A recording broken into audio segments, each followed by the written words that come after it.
Welcome to the last new book releases of March. This week is a bit more mystery-centric, though we will still have timestamps so you can check the genres that you like. But if none of them are to your flavor, we do these every Monday, so you can come back and find more fantasy sci-fi related books every week. I'm Morgan. If you haven't been here before, let's go ahead and get started.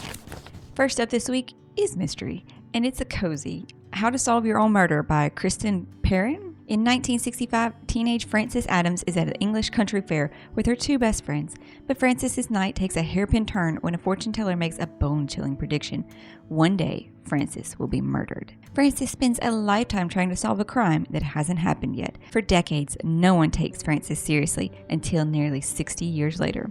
In the present day, Annie Adams has been summoned to a meeting at the sprawling country estate of her wealthy, reclusive great-aunt Frances. But by the time Annie arrives in the quaint English village of Castle Knoll, Frances is already dead.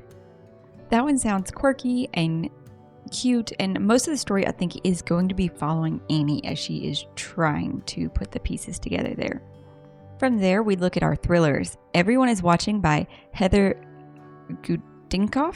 5 contestants have been chosen to compete for $10 million in the game show One Lucky Winner. The catch? None of them knows what or who to expect. It will be live streamed all over the world, completely secluded in an estate in Northern California, with strict instructions not to leave the property and zero contact with the outside world. When long-kept secrets begin to rise to the surface, the contestants realize this is no longer just a reality show. Someone is out for blood, and the game can't end until the world knows who the contestants really are. At the beginning, the intriguing premise also sinks into naming what each of them are, like the confidant, the boyfriend or ex-boyfriend, a senator. Why is the senator competing for $10 million? I feel like they shouldn't be allowed to do game shows like that. Moving from there, though, we have The Truth About the Devlins by Lisa Scottoline. TJ Devlin is the charming disappointment in the prominent Devlin family, all of whom are lawyers at their highly successful firm, except him. After a stint in prison and rehab for alcoholism, TJ can't get hired anywhere except at the firm, in a make-work job with the title of investigator. But one night, TJ's world turns upside down after his older brother John confesses that he murdered one of their clients, and TJ is plunged into the investigation, seizing the chance to prove his worth and save his brother.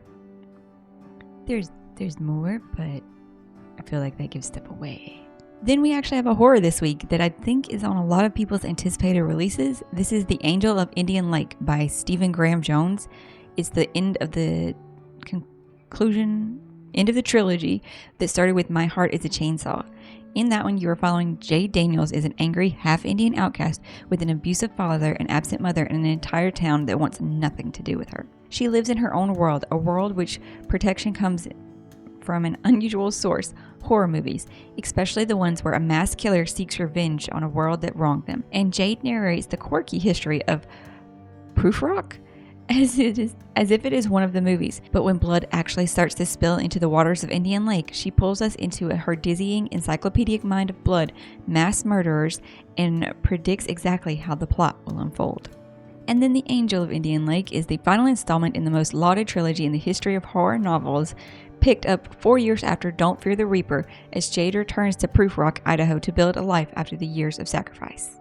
Then we moved into fiction, with our first one up being probably a questionable entry. Most people would probably have put it in mystery because in the title it says a mystery. It's Off the Air, A Mystery by Christina Estes.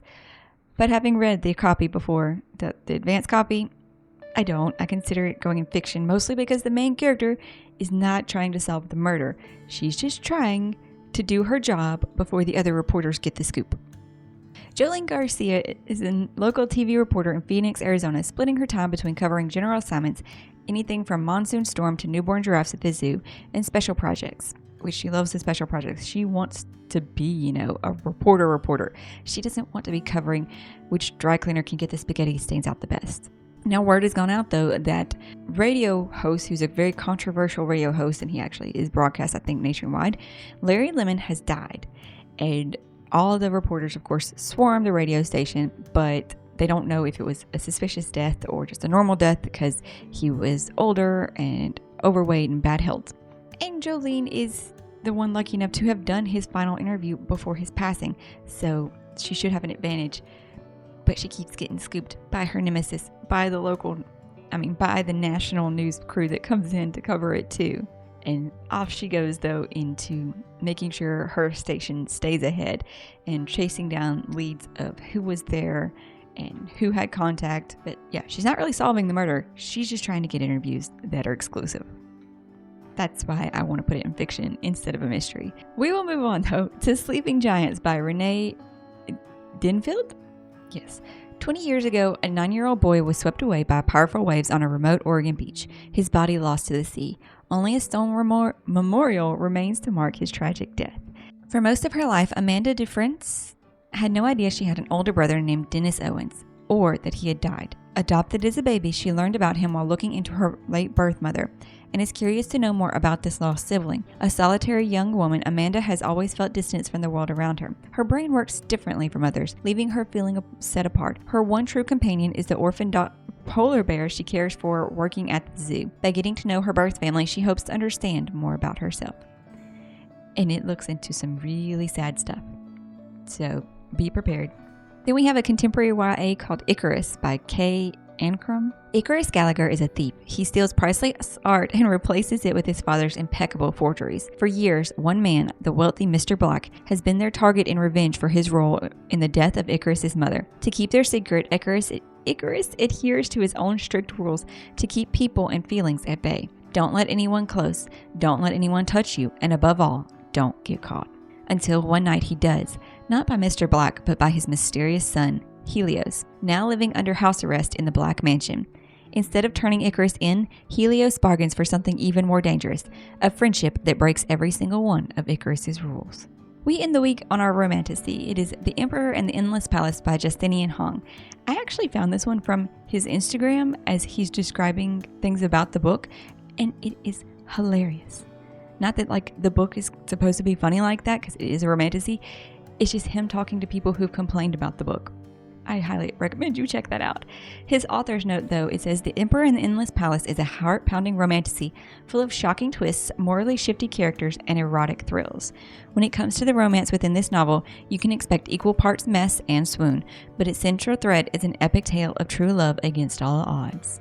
In the year 4 BCE, an ambitious courtier is called upon to seduce the young emperor, but quickly discovers they are both ruled by blood, sex, and intrigue. In 1740, a lonely innkeeper agrees to help a mysterious visitor procure a rare medicine, only to unleash an otherworldly terror instead. And in present-day Los Angeles, a college student meets a beautiful stranger and cannot shake the feeling they've met before. And this one is supposed to be spicy.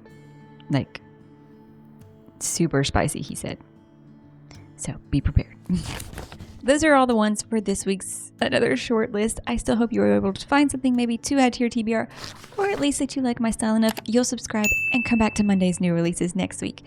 Also, be on the lookout for the anticipated releases for all of April through June. Yes, that's coming out next week. I hope you're having an awesome day, though, and finding something great to read.